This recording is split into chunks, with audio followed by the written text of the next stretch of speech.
பயிற்சி 2.8ல் third subjection. இப்போது இங்கே வந்து அறிவியல் குறியீட்டில் எழுதி இதை வந்து சுருக்க சொல்லியிருக்காங்க. ஃபஸ்ட்டு இதை எப்படி வந்து சால்வ் பண்ணலான்னு பார்க்கலாம். இது கொடுத்துருக்கிறத அறிவியல் குறியீட்டில் ஃபஸ்ட்டு எழுதணும்.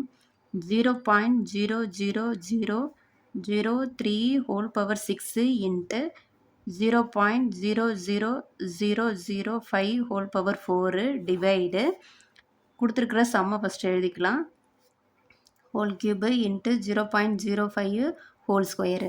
இப்போ இதான் சம் கொடுத்துருக்காங்க. ஃபஸ்ட்டு இதை வந்து அறிவியல் குறியீட்டை எழுதலாம். இப்போ இதை வந்து இடதுபுறத்துலேருந்து வலதுபுறமாக மூவ் பண்ணுது. அப்போ என்ன வரும்? 3.0 இன்ட்டு 10 இடதுலேருந்து வலது மூவ் பண்ணால் மைனஸில் எழுதணும். எத்தனை பிளேஸ் தாண்டி போகுது? 1 2 3 4 5. அப்போ 10⁻⁻5 ஹோல் பவர் 6 இன்ட்டு 0. இங்கே வந்து இங்கேயும் இடதுபுறத்துலேருந்து வலதுபுறத்துக்கு போகுது. அப்போது 1 2 3 4 5 5.0 இன்ட்டு 10 மைனஸில் தான் வரும். ஏன்னா இடத்துலேருந்து வலது போகிறதுக்காக. இங்கேயும் 5 பிளேஸ் தாண்டி போகிறதால -5 ஹோல் பவர் 4 டிவைடு இங்கே வந்து 1 2 3 பிளேஸ் தள்ளி போகுது. இப்போ 0.9 இன்ட்டு 10⁻³ ஹோல் கியூபு இன்ட்டு இங்கே வந்து 5.0 இன்ட்டு 10⁻2 தாண்டி போகிறதால -2 ஹோல் ஸ்கொயரு. இப்போது இதை வந்து தனியாக ஸ்பிளிட் பண்ணி எடுத்துக்கலாம். அந்த பவர் வந்து ரெண்டுத்துக்கும் பொதுவாக இருக்குது. அதனால் மல்டிபிள் இருக்கிறது தனியாக பிரித்து எடுத்துக்க போகிறோம்.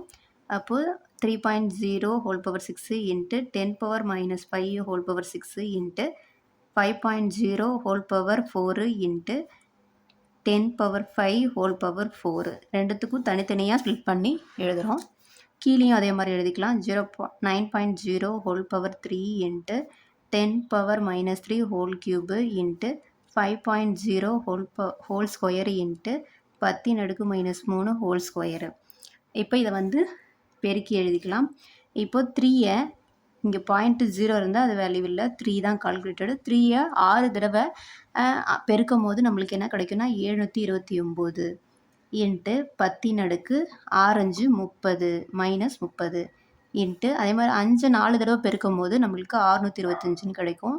இன்ட்டு இங்கே வந்து 10⁻⁻ ஐனா 20 பெருக்கி போட்டுக்கலாம். அதே மாதிரி கீழே இருக்கிறதையும் பெருக்கிறோம். 9 3 தடவை பெருக்கும் போது 729 இன்ட்டு 10⁻3 பெருக்கும் போது 9 இன்ட்டு 5 2 தடவை பெருக்கும் போது 25 இன்ட்டு 10⁻2 பெருக்கும் போது 4 கிடைக்கும். இப்போ 729 கேன்சல் ஆகிடும். மீதி இருக்கிறத எழுதிக்கலாம். இது மாதிரி 5வது டேபிளில் இதை அடித்தோம்னா நம்மளுக்கு மீதி என்ன கிடைக்கும்னா 25 கிடைக்கும். அதாவது 1 5 5 25 1 5 5 ரிமைனிங் 1 2 5 10 ரிமைனிங் 2 5 25 திருப்பி 5ஆவதில் அடிக்கும் போது நம்மளுக்கு 25 5 125 கிடைக்கும். இப்போ 25 இன்ட்டு 10 இங்கே -30 இன்ட்டு 10 -20 டிவைடு இங்கே எல்லாமே ஒன்று ஆயிடுச்சு. 10⁻⁻4 இன்ட்டு 10⁻⁻4 இது மட்டும் தான் இருக்கும். இப்போ இதை வந்து நம்ம மேலே கொண்டு போயிடலாம்.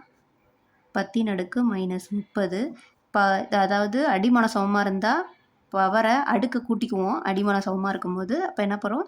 -30 -20 இன்ட்டு இங்கே வந்து பகுதியில் இருக்கிறது மேலே போகுது. அப்போ 10⁻9 இன்ட்டு 10⁻4 இப்படி போகும். ஏன்னா மைனஸில் இருக்கிறது ப்ளஸ்ஸாக மாறிடும் மேலே போகும்போது அடுக்கு. இப்போ 25 இன்ட்டு 10 கூட்டணும்னா -50 கிடைக்கும். இன்ட்டு 10⁻4 + 4 9 + 4 கிடைக்கும். இப்போ 25 இன்ட்டு 10⁻⁻50 இன்ட்டு 10 கூட்டினோன்னா 13 கிடைக்கும். இப்போது இதை வந்து ரெண்டும் வெவ்வேறு சைனில் இருக்குது.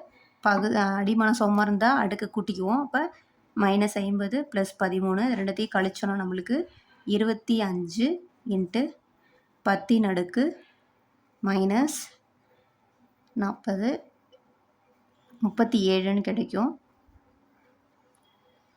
இப்போது இதை வந்து திருப்பியும் 25ன்னு இருக்குது. இதை வந்து டெசிமலில் மாற்றணும். இப்போ 2.5 இது வந்து திருப்பியும் அறிவியல் குறியீட்டில் எழுதுகிறோம். அப்போ 2.5 10 அடுக்கு இது வந்து இடத்துலேருந்து வலதுக்கு மூவ் ஆகிறதால நம்மளுக்கு திருப்பியும் இது வந்து மைனஸில் கிடைக்கும். டேர்ம் என்ன வரும் நம்மளுக்கு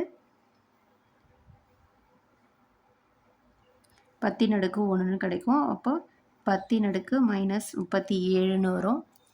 இப்போ இதை ரெண்டுத்தையும் கழிச்சிக்கலாம். இப்போ 2.5 இன்ட்டு 10 அடுக்கு மைனஸ் 37 ப்ளஸ் 1ன்னு கிடைக்கும் போது நம்மளுக்கு 2.5 இன்ட்டு 10 அடுக்கு மைனஸ் 36 கிடைக்கும்.